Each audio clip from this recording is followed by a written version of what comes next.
Hello. हाँ, अब बताओ क्या प्लान है? तुम्हें अभी तक समझ नहीं आया? ये बताओ लाल, कितना समझे हो? थोड़ा सा समझ में आया, पूरा प्लान बताओ एग्जैक्ट। कल देख लेना। अरे कल क्या देख लेंगे, अब बताओ तो सही प्लान क्या है। काकी में सरप्राइज है, सरप्राइज ही रहने दीजिए। लाल के साथ आप भी देख लेना कि कल क्या होता है। अब और क्या होगा, वो लड़की कथक करेगी, या तो लोग उसकी तारीफ करेंगे या तो फिर गालियां देंगे। What else? काकी माँ, आपको लगता है लोग उसकी तारीफ करेंगे इसीलिए मैं उसको डांस करने का मौका दे रही हूँ? अब आगे आगे देखिए लोग क्या क्या कहेंगे। बस आज की रात कल संगीत है, कल का ही इंतजार है मुझे, है ना रूमी? झनक को एक ऑफिशियल इनविटेशन देती है बिपाशा, अर्शी और अन्नी के संगीत का, जिसमें उसने ही तय किया है कि झनक अब मुजरा करेगी और उसके कपड़े और घुंघरू भी दे दिए जाएंगे। बोलती है क्योंकि झनक के तो खून में ही डांस है, उसकी माँ जो डांसर थी तो जरूर वो बहुत ही कमाल के डांस करेगी बोलती है। पर अब झनक सबके ताने सुन सुन कर परेशान है। अब जाने की परमिशन लेकर चली तो जाती है, पर लाल अब बिपाशा से पूछता है कि आखिर प्लान क्या है, क्यों उसने झनक को मुजरा करने के लिए कहा है। और अब बिपाशा बोलती है कि अब उसे संगीत में सब पता चल जाएगा, सरप्राइज है तो सरप्राइज ही रहने दे। और तनुजा और लाल देखते ही रह जाते हैं बिपाशा को, जब वो तनुजा को ये बोलती है कि उन्हें क्या लगता है कि बिपाशा झनक की तारीफ हो इसलिए डांस करवाएगी। वो तो कोई बड़ा खेल खेलने जा रही है जिसे झनक की थू थू हो जाएगी अन्य और उसके रिश्ते को लेकर भरे संगीत के मौके पर अब रात हो चुकी है और झनक सारी तैयारियां में अब भी जुटी है और तभी अन्य और वो मिलते हैं। झनक, ये जो कुछ भी हो रहा है ना, वो मेरे हाथ में नहीं है।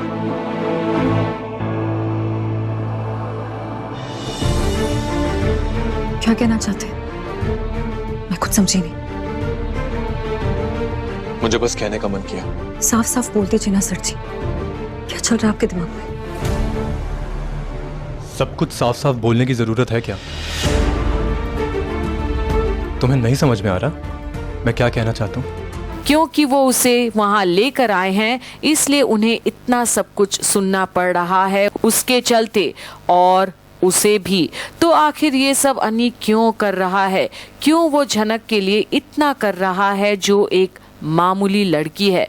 पर अब अन्नी को ये भी बोलती है झनक कि जब उसके बारे में कोई कुछ बोलता है तो उसे बुरा लगता है। और फिर लाखों का सवाल पूछती है झनक कि अन्नी को क्या मिल जाएगा उसे वहां अपने घर पर रखकर, क्योंकि उसे भी कुछ नहीं मिलेगा। झनक, उस रात हमने सारी बातें कर ली थी, सब कुछ डिस्कस कर लिया था ना।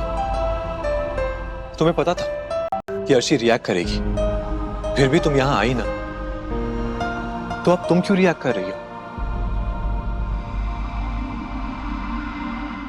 सर्जिकल संगीत है ना आपका, तो खुश रहिए ना। बहुत मेहमान आने वाले, और प्रॉमिस कीजिए कि आप गुस्सा नहीं करेंगे। पर अब अन्नी बोलता है झनक को कि वो क्यों गुस्सा करेगा, आखिर गुलाम जो है वो सबका।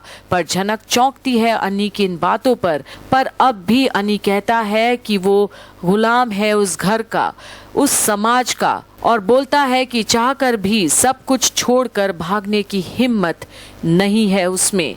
और फिर एक शॉक्ड झनक से कहता है कि वो सबको बोलता है सच बोलने, पर क्या वो खुद सच बोल पाता है सबसे।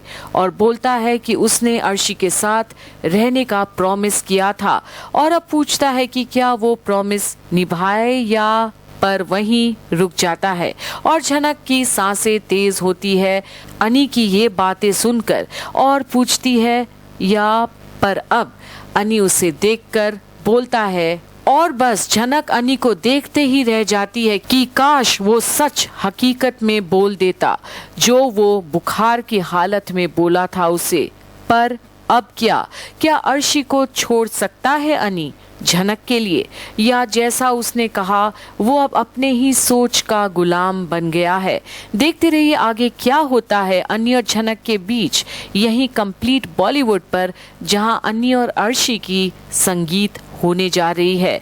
आने वाले अपडेट्स में हम आपको बताएंगे कि आखिर झनक के साथ क्या करती है बिपाशा उसे बेइज्जत करने के लिए।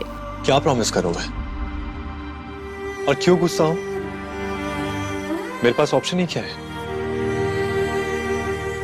मैं तो एक गुलाम हूं ना। ऐसी बातें क्यों कर रहे हैं? हाँ, गुलाम हूं मैं। इस समाज का, इस घर का गुलाम हूं मैं। चाह के भी सबको छोड़ के भागने की हिम्मत नहीं है मुझ में। मैं सबसे कहता हूं कि सच बोलो, लेकिन क्या मैं खुद सच बोलता हूं? नहीं। मैंने अर्शी के साथ रहने का प्रॉमिस किया था। अब वो प्रॉमिस निभाऊं या? हिया, कुछ नहीं।